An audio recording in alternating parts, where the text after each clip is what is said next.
স্বর্গরাজ্য কি? যে জায়গাটায় পাপ নেই সেই জায়গাটায় যে জায়গাটায় পাপ নেই সেই জায়গাটা স্বর্গরাজ্য। আচ্ছা, তার কথা লজিক আছে। কি বলছে ও?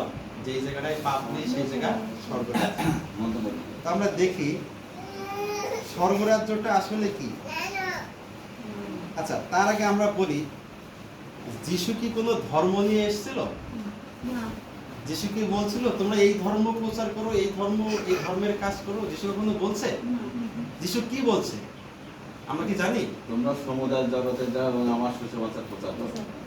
আচ্ছা, সুসমাচার প্রচার করো। ওকে, তাইলে আমরা একটু দেখি মথি তার 10 অধ্যায় 7 থেকে 8 পদ এখানে কি আছে। এখানে আছে আর তোমরা যাইতে যাইতে এই কথা প্রচার করো, স্বর্গরাজ্য সন্নিকট হইল। কি বলছে? যিশু কি বলছে? আর তোমরা যাইতে যাইতে এই কথা প্রচার করো, স্বর্গরাজ্য সন্নিকট হইল। পীড়িত দিগকে সুস্থ করিও, মৃত দিগকে উত্থাপন করিও, কুষ্ঠ দিগকে সূচি করিও, ভূত দিগকে ছাড়াইও। তোমরা বিনামূল্যে পাইয়াছ, বিনামূল্যে দান করিও। আমরা কিছু বুঝতে পারলাম এই পদটা? তাহলে যিশু কি প্রচার করার কথা বলছেন? যে তোমরা সমুদয় জগতে তোমরা যাইতে যাইতে এই কথা প্রচার করো, স্বর্গরাজ্য সন্নিকট হইল। এখানে কি যিশু ধর্মের কথা বলছে যে তোমরা এই ধর্ম প্রচার করো? দেখো বলছে পীড়িত দিগকে সুস্থ করো, মৃত দিগকে উত্থাপন করিও। তার মানে তুমি যদি সেই স্বর্গরাজ্য প্রচার করো, সেই সুসমাচার প্রচার করো, তাহলে তুমি কি করতে পারবে? ওই সময় পীড়িত দিগকে সুস্থ করিতে পারবে, মৃত দিগকে উত্থাপন ও কুষ্ঠ দিগকে সূচি করিও, ভূত দিগকে ছাড়াইও। তোমরা বিনামূল্যে পাইয়াছ এবং বিনামূল্যে দান করিও। আচ্ছা, যিশু কিন্তু কখনো নিজেকে প্রচার করেনি, করেছেন যে তোমরা আমাকে প্রচার করো? একথা কখনো বলছেন? কি বলছেন এই জায়গায়? তাহলে ঈশ্বরের রাজ্য সন্নিকট হইল। কি বললো? এই স্বর্গরাজ্য সন্নিকট হইল। এখন আমরা এখানে দেখি যিশু কিন্তু কোনো ধর্মের নেতাও ছিলেন না। ছিলেন? তা আমাদের ধর্মে অনেক আছে, এল্ডার থাকে, সভাপতি থাকে, বিভিন্ন পদে থাকে না চার্চে। যিশু কি কোনো চার্চের এমন সদস্য বা নেতা ছিল? ছিলেন না। আচ্ছা, যিশু বলেছেন তার উপাসনার জন্য চার্চ বা বিল্ডিং করতে হবে, এমন কিছু বলেছেন যিশু? যিশু কখনো বলেছেন যে আমার উপাসনা করতে গেলে এরকম বিল্ডিং হওয়া লাগবে, চার্চ হওয়া লাগবে? বলেছেন? আচ্ছা, এখন যদি আমরা যোহন তার 4 অধ্যায় 24 পদে আমরা পাঠ করি, এখানে আমরা দেখতে পাই কি বলছে। আমাদের কাছে বাইবেল অবশ্য আছে, আমরা দেখতে পারি খুলে। বলছে ঈশ্বর আত্মা, আর যাহারা তাহার ভজনা করে তাহাদিগকে আত্মায় ও সত্যে ভজনা করিতে হইবে। কিছু বুঝলাম? এখানে কি বলছে যে ঈশ্বর আত্মা, তুমি একটা বিল্ডিং করে তারপরে উপাসনা করো? এখানে বলছে ঈশ্বর আত্মা। ঈশ্বর তো আত্মা, ঈশ্বর কি দেখা যায় ঈশ্বরের? হ্যাঁ, আমাদের মধ্যে রক্ত আমাদের শরীর আছে, ঈশ্বর আছেন আত্মা। বলছে আর যাহারা তার ভজনা করে তাহাদিগকে আত্মা ও সত্যে ভজনা করতে হবে। কিসে ভজনা করতে হবে? আত্মা ও সত্য। ভালো করে বুঝো, দুইটা কিন্তু জিনিস। আত্মা ও সত্যে ভজনা করতে হবে। এখন এবার আমরা দেখি যে স্বর্গরাজ্যটা আসলে কি, যেটা এর আগে বলছিলাম। স্বর্গরাজ্য হচ্ছে এমন একটা ভূখণ্ড, এমন একটা জায়গা যেখানে কি একজন রাজা থাকে, তাই না? স্বর্গরাজ্য হচ্ছে একটা রাজ্য, একটা জায়গা যেখানে একজন রাজা থাকবে, আর রাজার কিছু সংবিধান থাকবে। কি থাকবে? সংবিধান থাকবে, নিয়ম কানুন থাকবে, রাজার একটা পরিবেশ থাকবে। কিরকম পরিবেশ? রাজার পোশাক আশাক, মানে ওই দেশের রীতিনীতিটা, ওই জায়গার রীতিনীতিটাই হবে ওই রাজার মতো, তাই না? তাইলে আমরা যদি দেখি আমেরিকার পোশাক আশাক চালচলন এক ধরনের না, আর বাংলাদেশের চালচলন পোশাক আশাক আরেক ধরনের না। কিন্তু প্রত্যেকটা দেশের কি আছে? একটা নির্দিষ্ট সংবিধান আছে না, নিয়ম কানুন আছে না একটা। তো এখন আমরা দেখি যে বলছে একজন রাষ্ট্রদূতের মতো স্বর্গরাজ্য নাগরিক শুধু স্বর্গরাজ্যের বিষয় যিশু প্রচার করতে করতে আচ্ছা, এখানে আমরা দেখি, আমরা যদি একদম সেই রাষ্ট্রদূত হতে পারি, আমরা আক্ষরিক অর্থে বুঝি, তাহলে আমরা যদি দেখো, আমরা বাংলাদেশে আছি, তাই না? আমরা বাংলাদেশের নাগরিক, এটা আমরা বলতে পারি না? আমরা যদি স্বর্গরাজ্য যেতে চাই, আমাদেরও কি হতে হবে? স্বর্গরাজ্য নাগরিক হতে হবে না? হ্যাঁ, না হলে কি আমরা ওই দেশের সুযোগ সুবিধা পাবো? আমরা যদি আমেরিকায় যাই, আমেরিকার নাগরিক না হলে আমেরিকাতে যে নাগরিকের যে সুযোগ সুবিধা, ওটাকে আমরা পাবো? তাহলে তার জন্য কি করতে হবে? নাগরিক হতে হবে না আমাদের? এখন যদি স্বর্গে আমাদেরকে যেতে হয়, তাহলে আমাদের কি হতে হবে? নাগরিক হতে হবে, প্লাস স্বর্গরাজ্যের নাগরিক হতে হবে না? নাগরিক হতে হ্যাঁ? হবে, এবং জাতি এইবার পারবো না। হ্যাঁ, এবার আমরা দেখি, আমরা কিন্তু সেই রাজার সন্তান হতে পারি, এই বিষয়ে আমরা দেখি। আমরা ঈশ্বরের সন্তান হতে পারি, এই কথাটাকে আমরা এর আগে শুনেছি। আমরা যদি যোহন তার 1:12 দেখি, এখানে লেখা আছে, কিন্তু যত লোক তাহাকে গ্রহণ করিল, সেই সকলকে যাহারা তাহার নামে বিশ্বাস করে, তাহাদিগকে তিনি ঈশ্বরের সন্তান হইবার ক্ষমতা দিলেন। আমরা যদি ঈশ্বরের সন্তান হইবার ক্ষমতা পাই, আমাদেরকে আর কিছু লাগবে? হ্যাঁ, সব সুযোগ সুবিধা আমরা পাবো না? সবকিছু আমরা পাবো না? তাইলে দেখো, ঈশ্বরের সন্তান যদি তুমি হতে চাও, তুমি কিন্তু হতে পারবা। তার জন্য তোমার কি করা লাগবে? আমি আরেকবার পাঠ করি, কিন্তু যত লোক তাহাকে গ্রহণ করিল, সেই সকলকে, আচ্ছা, কিন্তু যত লোক তাহাকে গ্রহণ করিল, কাকে গ্রহণ করার কথা বলছে কেউ জানো? ঈশ্বরকে, যীশু খ্রিস্টকে। আমরা ঈশ্বরের পুত্র হতে পারবো। তাইলে কার কার মতো হতে বলছে এখানে? যত লোক তাহাকে গ্রহণ করিল, যীশু খ্রিস্টকে গ্রহণ করিল। নট অনলি জিজাস, শুধু যীশু বললে হবে না, এখানে আমি সেটাও ব্যাখ্যা দিব। যীশু খ্রিস্ট, তাই না? যীশু খ্রিস্টকে বিশ্বাস করে তিনি ঈশ্বরের সন্তান হইবার ক্ষমতা দিলেন। কি দিলেন তাকে? ঈশ্বরের সন্তান হইবার ক্ষমতা। এখন আমরা যদি দেখি যে যিশু কেন পৃথিবীতে আসলেন, এই কথাটাকে আমরা বলতে পারি কেউ? কোন উত্তর আছে? হ্যাঁ?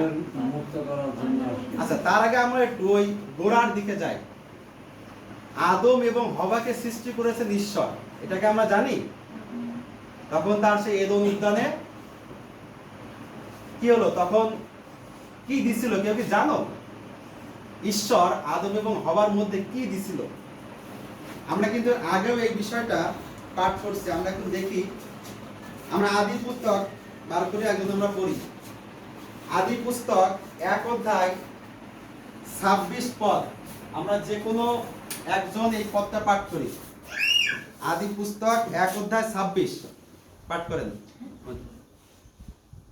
পরে ঈশ্বর কহিলেন, আমরা আমাদের প্রতিমূর্তিতে আমাদের সাদৃশ্য মনুষ্য নির্মাণ করি, আর তাহার সমুদ্রের মৎস্যদের উপরে, আকাশের পক্ষীতে উপরে, পশুগণের উপরে, সমস্ত পৃথিবীর উপরে ও ভূমিতে গমনশীল যাবতীয় সরীসৃপের উপরে কর্তৃত্ব করুক। আচ্ছা, আমরা এখানে দেখি কি বলো শেষে? কর্তৃত্ব। করুক। এই কর্তৃত্বটা কি আমরা কেউ বলতে পারি?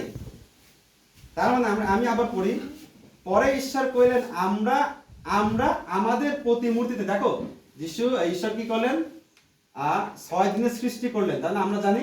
এবং 7ম দিন বিশ্রাম দিন। এই যে আজকে উপস্থিত হয়েছি, এটা কি দিন? এটা বিশ্রাম দিন। আমরা সাব্বাত দিতে আজকে আমরা যুক্ত হয়েছি। আজকে এই দিনে কি ঈশ্বর কোনো কাজ করছিলেন? করেননি। আজকে বিশ্রাম দিন। তো এখন আমরা দেখি, ঈশ্বর বলছেন আমরা আমাদের প্রতিমূর্তিতে। তার মানে এখানে কি ঈশ্বর বলছে আমি আমার প্রতিমূর্তিতে? এমন কি বলেছে? ঈশ্বর বলছে আইসো, এখন সমস্ত কিছু সৃষ্টি হয়ে গেল, এখন মানুষ সৃষ্টির পালা। তা বলছে আইসো আমরা আমাদের প্রতিমূর্তিতে। এই আমাদের এখানে কি যৌথ বোঝাচ্ছে না? এখানে কে কে কেউ বলতে পারবে যে কে কে আছে এই জায়গায় আমরা বলতে? সবাইকে না, আমরা দেখি ভালো করে পড়তে বুঝি।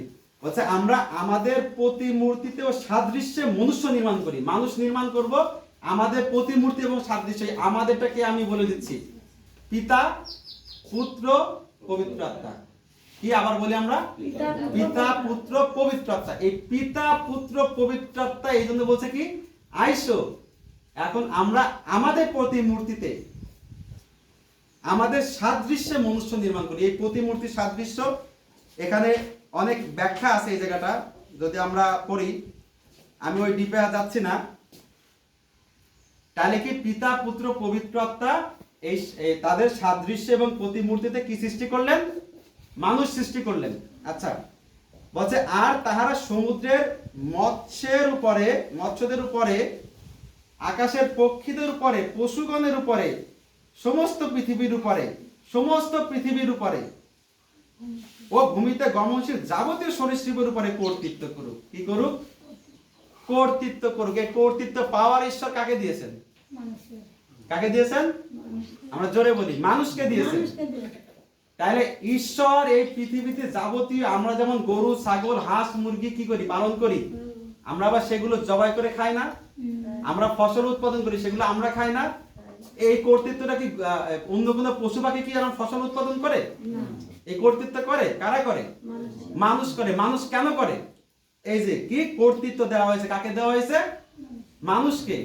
এই পৃথিবীর উপরে কর্তৃত্ব করার দায়িত্ব দিয়েছে মানুষকে, তাই না? এখন ঈশ্বর তো আত্মা।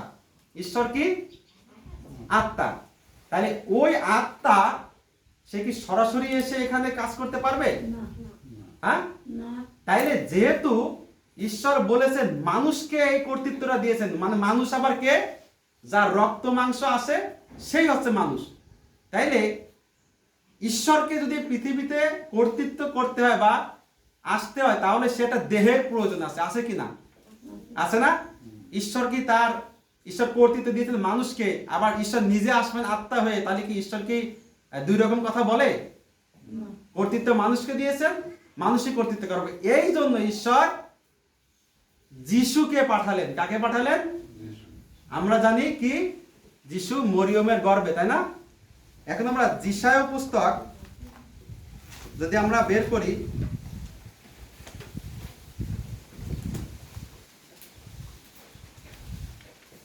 আচ্ছা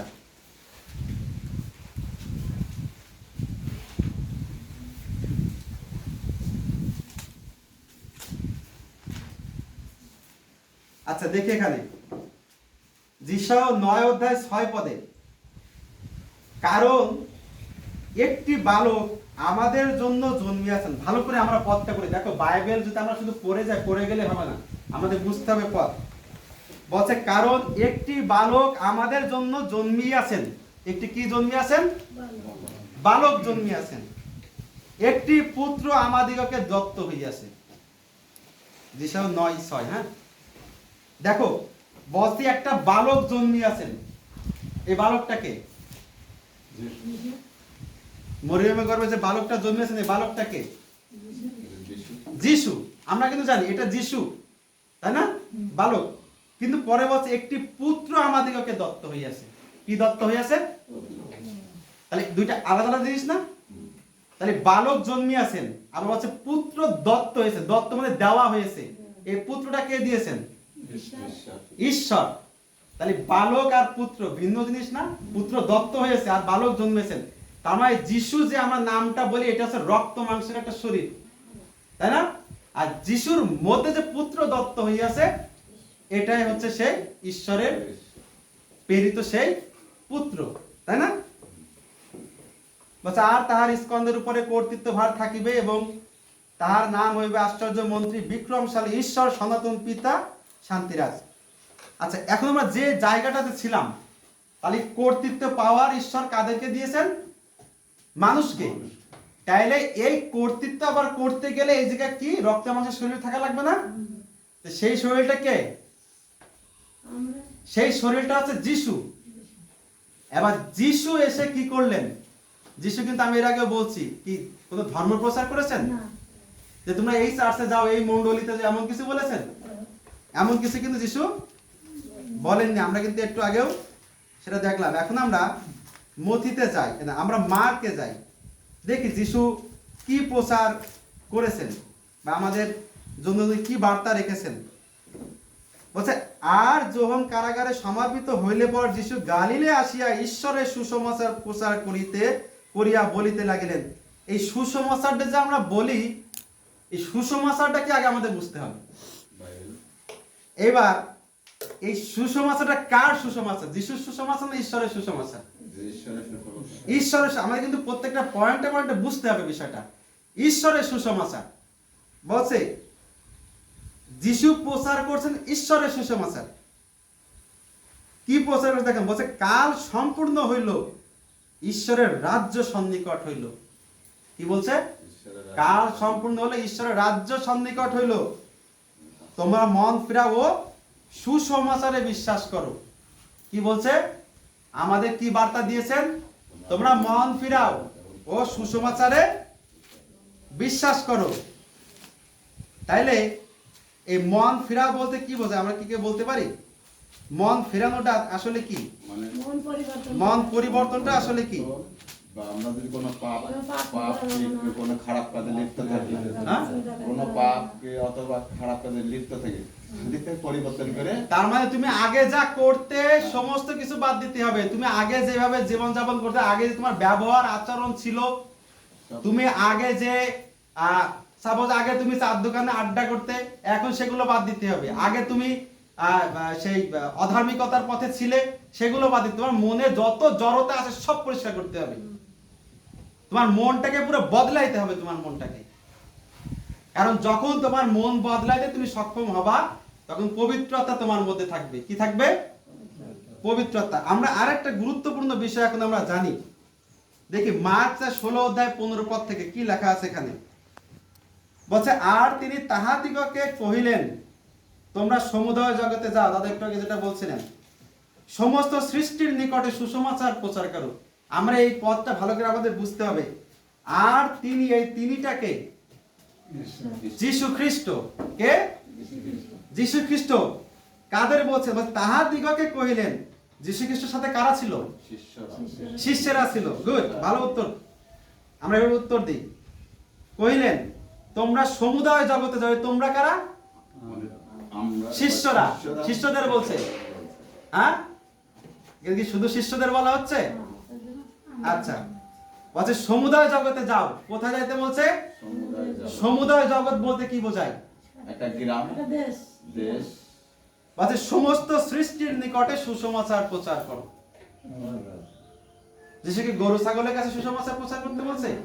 সমস্ত সৃষ্টি, বলছে সমুদয় জগতে যাও, সমস্ত সৃষ্টির নিকটে। বলেনি যে তুমি শুধু খ্রিস্টানদের বাড়িতে যাও, শুধু হিন্দুদের বাড়িতে যাও, শুধু মুসলিমদের বাড়ি। প্রত্যেকটা জাতি, সমগ্র জাতির নিকটে যাইতে বলছে। যে কি প্রচার করতে বলছে? সুসমাচার প্রচার করো। এই সুসমাচারটা কি আমরা আবার জানবো পরে। এইবার বলছে, যে বিশ্বাস করে। কিসে বিশ্বাস করে? যে পবিত্র আত্মা কি বাইবেল। না না না, আমরা আবার দেখি। বলছে সমস্ত সৃষ্টির নিকটে সুসমাচার প্রচার করো। সুসমাচার প্রচার করো। কি প্রচার করছে যিশু? যে করতে বলছে সুসমাচার। তারপরে বলছে, যে বিশ্বাস করে ও বাপ্তায়জিত হয়। কিসে বিশ্বাস করে? সুসমাচার। বাইবেলকে যে বিশ্বাস। সুসমাচার। আমরা পদটা আবার বার করে দেখি। এখানে কি বলছে? যিশু কি প্রচার করছে? যেটা সুসমাচার প্রচার করছে। যারা ওই সুসমাচারে বিশ্বাস করবে তাই বলছে। বলতে কি বোঝায়? সুসমাচার, আমি সুসমাচারের শেষে ব্যাখ্যা দেব। এই পদটা শেষ করি। বলছে ওই সুসমাচারে বিশ্বাস করে ও বাপ্তায়জিত হয়, সে পরিত্রাণ পাইবে। তাহলে বলছে যে বিশ্বাস করে। যে বলতে কাকে বোঝাচ্ছে জানো? এই যে সমগ্র জাতির নিকটে যাওয়ার কথা বলছে না, হিন্দু মুসলিম সমস্ত জাতির কাছে। ওখানে যে তুমি সুসমাচার প্রচার করবা, ওখানে যে বিশ্বাস করবে বাপ্তায়জিত হবে, সে পরিত্রাণ পাইবে। কি পাইবে? পরিত্রাণ পাইবে। কিন্তু যে অবিশ্বাস করে তাহার দণ্ডাজ্ঞা করা যাইবে। কি করা যাইবে? দণ্ডাজ্ঞা করা যাইবে। আর যাহারা বিশ্বাস করে, দেখো ওই যে তুমি সমুদয় জগতে যাওয়া হচ্ছে এবং ওই সমুদয় জগতে সুসমাচার প্রচার করা হচ্ছে, এবং যারা বিশ্বাস করে এবং ওই যে পরিত্রাণ পায়, বাপ্তায়জিত হয়, যারা প্রকৃতপক্ষে বিশ্বাস করে, তাদের মধ্যে কিছু কার্য লক্ষ্য করা যাবে। সেই কার্যটা কি এখন আমরা দেখি। বলছে আর যাহারা বিশ্বাস করে এই চিহ্নগুলো তাহাদের অনুবর্তী হইবে। চিহ্নগুলো কি? তাহারা আমার নামে ভূত ছাড়াইবে। কি ছাড়াইবে? ভূত ছাড়াইবে। কার নামে? আচ্ছা, তাহারা নূতন নূতন ভাষায় কথা কইবে, তাহারা সর্প তুলিবে, এবং প্রাণনাশক কিছু পান করিলেও তাহাতে কোনো মতে তাহাদের হানি হইবে না। হবে বলছে তাহারা পীড়িতদের উপরে হস্তার্পণ করিবে আর তাহারা সুস্থ হইবে। যদি তুমি সুসমাচারে বিশ্বাস করে পরিত্রাণ পাও, বাপ্তাইজ নিয়ে যদি পরিত্রাণ পাও, যদি প্রকৃতপক্ষে যিশুর নাম এবং সুসমাচারে বিশ্বাস করো, তাহলে কি হবে? তোমার মধ্যে এই কাজগুলো লক্ষ্য করা যাবে। তখন তুমি একদিনের মাথায় হাত দিয়ে প্রার্থনা করবা, অসুস্থ সুস্থ হয়ে যাবে। এই চাবিকাঠি ঈশ্বর যিশু দিয়ে দিয়েছেন না আমাদের। হ্যাঁ, এখন আমরা মথি 24 অধ্যায় 14 পদে দেখি সুসমাচার কি, এটা আমরা এখন দেখে আসি। 24 অধ্যায় 14 আমরা এখন বার করি। মথি 24:14।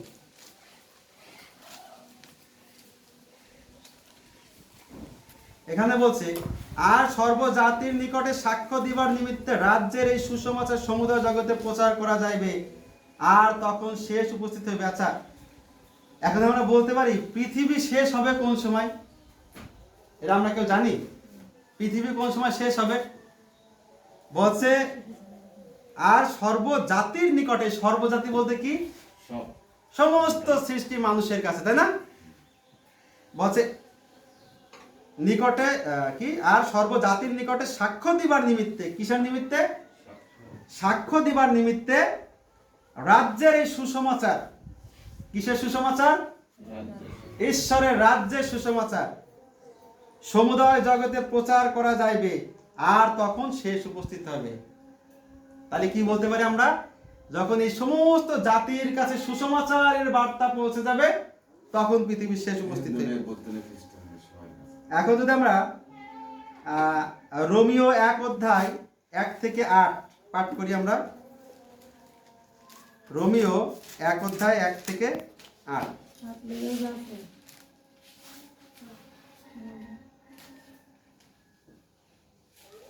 বার করেছেন? পড়েন তো 1 অধ্যায়। পড়েন, একজন পড়েন। 1 অধ্যায় 1 থেকে 8।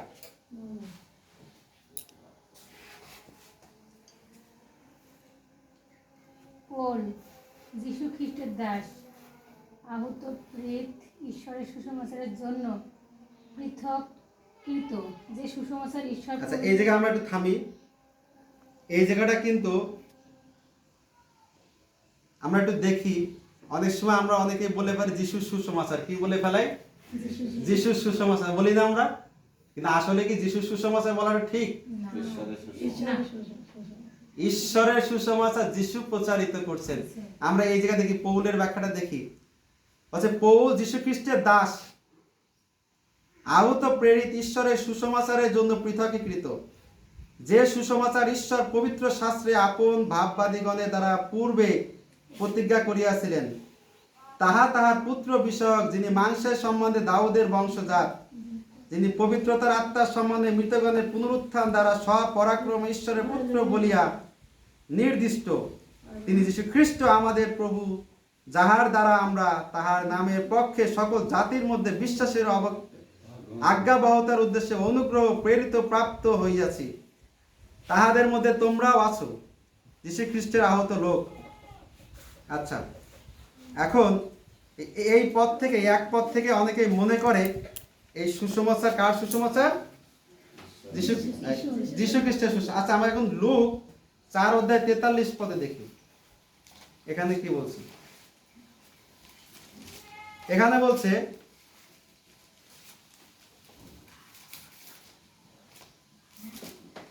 কিন্তু তিনি তাহাদিগকে কহিলেন, অন্য অন্য নগরেও আমাকে ঈশ্বরের রাজ্যে সুসমাচার প্রচার করিতে হইবে, কেননা সেই জন্যই আমি প্রেরিত হইয়াছি। এখন দেখো যিশু কি, এখন যিশু এখানে স্পষ্ট কি বলছেন আমরা ভালো করে দেখি। যিশু কিন্তু বলেনি যে আমি খ্রিস্টান চার্চ তৈরি করতে এখানে এসেছি, আমি এখানে খ্রিস্টান ধর্ম প্রচার করতে এসেছি, এমন কিছু বলছে? কি জন্য প্রেরিত হয়েছে আমাদের বুঝতে হবে। দেখো, আমরা বাইবেল পড়ি না বলে আমরা জানি না, আর পড়লেও আমরা ব্যাখ্যা বুঝতে পারি না। আমরা চার্চে যেটা বলে সেভাবে আমরা বিশ্বাস করি। আমরা দেখো বাইবেলে কি বলছে। এখানে স্পষ্টভাবে বলছে, কিন্তু তিনি তাহাদিগকে কহিলেন, অন্য অন্য নগরে আমাকে ঈশ্বরের রাজ্যে। এখানে কি করে আমরা বলি যিশু সুসমাচার? এখানে বলছে ঈশ্বরের রাজ্যের সুসমাচার। স্পষ্ট বলছে, আমরা কি বলি যিশু সুসমাচার, আমরা ভুল বলি না এতদিন যে যিশু সুসমাচার। তাহলে দেখো, কেননা সেই জন্যই আমি প্রেরিত হইয়াছি। প্রেরিত হওয়া মানে কি? সেই জন্য যিশু এসেছেন। কি জন্য এসেছেন? তাহলে আমরা এতক্ষণ যে আলোচনা করলাম যে যিশু খ্রিস্ট কি জন্য পৃথিবীতে এসেছেন, আমরা এই পথটা পড়ে আমি শেষ করছি। আমরা দেখি, আমরা বুঝি যিশু খ্রিস্ট কেন পৃথিবীতে এসেছেন। বলছে, কিন্তু তিনি তাহাদিগকে কইলেন, অন্যান্য নগরে আমাকে ঈশ্বরের রাজ্যে সুসমাচার প্রচার করিতে হবে, কেননা সেই জন্যই আমি প্রেরিত হইয়াছি। তার মানে যিশু এসেছেন কিসের জন্য? ঈশ্বরের রাজ্যের সুসমাচার প্রচারের জন্য। আমরা বুঝতে পারছি? আমাদের প্রশ্ন আছে এই বিষয়ে কোনো? আমি জানি আমার কথা হয়তো নতুন লাগছে না সবার কাছে, একটু নতুন লাগছে না? যে আমরা যেভাবে এতদিন জেনে আসছি, পড়ে আসছি, আজকে একটু ভিন্ন লাগছে, লাগছে না? হ্যাঁ, এটা লাগার কারণটা কি আমরা কেউ বলতে পারি?